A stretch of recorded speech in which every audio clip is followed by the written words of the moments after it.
population sénégalaise bi war a xam ne assurance boobu amul ñuy assurer seen volaille parce que léegi élevage dafa bëri booy yu bëri ak mbay bi la état sénégalais woote dafa ñu xam ne kon assurance agricole am na quoi boobu bu baax la quoi yal na sénégalais yëpp gën a xam ni moo ngi nekk ni assurance agricole mooy assurance bétail assurance volaille mooy nag yi bétail bi xar yeex yooyu volaille mooy ganaar yi assurance champêtre mbay mi quoi sa toolu xaal bay sax toolu xaal comme par exemple nga jëmbat bay ko ba mu war a productif gunóor yi ñëw wala am na ay gunóor yu ñu tuddee ay wang am naa yow xamoo ko pël nga donc yooyu ñooy ñëw lekk yàq sa tool donc yooyu yëpp dañ koy assuré ak Jolof assurance représentant de Sidi Fatane qui est là tout le personnel de Jolof qui est habillé en noir suñ dernière journée festival léegi yow damaa dégg nga ne ay affaire de agricole ay waaw moom laa ñu wax xam nga Sénégal tey dañoo woote mbay état Sénégal président parce que mbay def te ku wax mbay wax élevage wax élevage dafa waxaale volaille donc dañ ko def sàmmkat la voilà ñu nekk ci dëkk ba léegi su ñu ñëw mën nga ko def voilà léegi nag Sénégal il faut ñu xam ne assurance bi am na ñu gën a mën a sawat ci mbay sawat ci yarum ganaar sawat ci élevage bu sa tey nag bu ñëpp ci moment bi ñëpp nag lañ doon tuutaloo seen ay tool donc réalité yooyu il faut population sénégalaise xam ni loolu moom moo la mën a indi sa liberté surtout sa liberté parce que ñun président Diomaye dafa woote sàmm mbay bi luñ fi jublu lan la mooy pour ñu am suñu benn autonomie maanaam am autonomie suñu bopp mën a gérer suñu bopp te loolu mun ñu koo am tant que élevage mbay bi sàmm yooyu détail la léegi nag yooyu pour nga def ko tamit dafa am ay risques léegi risques yooyu nag il faut nga am assurance Sénégalais yi xamuñu ne assurance boobu dafa am assurance loolu Jolof da koy def. da koy def ak l'intermédiaire de madame Magnan boo ko approché assuré léegi sama gétt nag bi su ma ñëw mën nga ma ko assuré. bien sûr mën naa la ko assuré kay. comment. da ngay ñëw wax ñu déjà yow fan nga nekk ba fi nga nekk parce que toujours dañuy def géographiquement il faut ñu xam aussi nga xamante ne moo nekk aux alentours wax ñu romb na nag bi nga nekk en plus fan nga leen def si région bi nga nekk fi nga leen def est-ce que fi nga leen def am na sécurité parce que toujours le risque bi day gën a yokk prime d'assurance bi aussi day gën a yokk parce que comme sàcc ba bu ñëwee bu ñu gën a accessible loolu fi ñu nekk xarit nekk fi ñu nekk bu ñu gën a accessible la sàcc bi loolu dañ koy évaluer dinañ jox leen ligne régionale ramification yi géographiquement comme ni ma la waxee dañuy xool fan la nekk ñaata nag la yooyu yëpp dañ koy xool léegi nag suñ ko xoolee ba wax la prime bi par exemple nga ne 100 et quelques mille boo ko fay annuellement ñu mën ci am si géej nag bi en charge sama nag bu wéeree sax lakk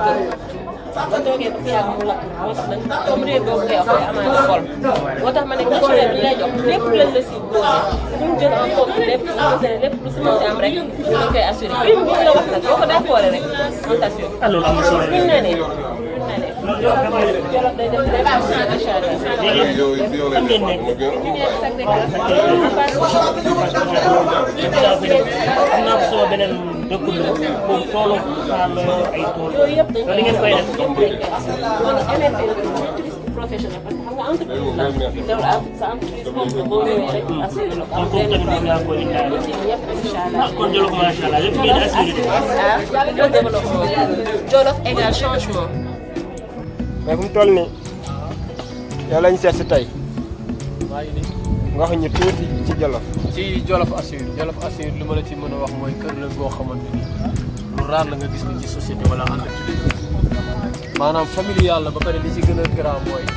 da ngay ñëw fekk ba ay grand yoo xam ne dañuy comporté woo si yow ñu jàppee la comme sa bopp yow nga jàppee leen comme moom respect travail ak rigoureux bi ciy daw man li ma ci gën a neex mooy à chaque fois dañuy décentraliser travail ndax da ngay toog gis Pape Diallo bu nekk ba Thiès am client mu war a génn dem ba Kaolack mu leer na ko mun na dagg assurance teg ko ci oto yi mu dem fekk ko fa mais da lay woo ne la saa yi am na ku ma lay boole su ñëwee après zéro te kooku après ñoom bu ñëwee da lay fay ko si ko Pape Diallo xam nga ne loolu entreprise bi su melu comme genre famille wala amul benn entente wala union boobu wala professionnel bi wala liggéey waaw mais Jolof daal moom li ñuy ñaan mooy ca kaw ci kanam rek. naka nga gisee festival bi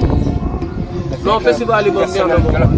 l'accueil était chaleureux waaw après mooy loolu y a l'enthousiasme ak connaissance bi surtout ak visite bi ci def aussi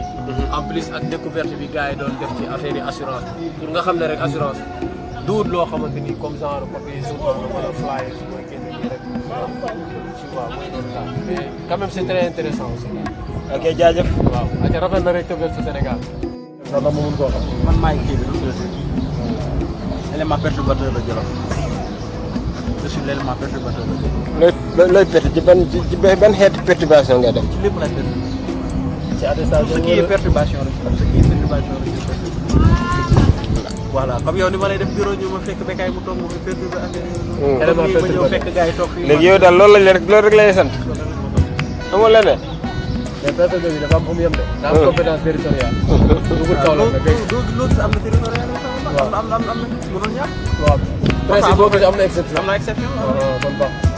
ok bu kaar yëpp donc je vous rappelle c'est lui notre informaticien.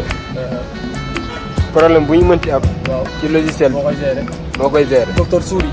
docteur Souri voilà. El Bassi non je préfère l'homme invisible l'homme invisible. c'est pour cela que je ne veux pas être visible voilà El Bakhir en tout cas yaa ngi noonu. waaw maa ngi nii di doy waar rek siyaar nañ la. yaa ngi si jàmm. léegi tey. Jolof Assure SA ban localité noonu. Grand Yoff. monument Grand Yoff. naka nga gisee festival bi. ça va alhamdulilah.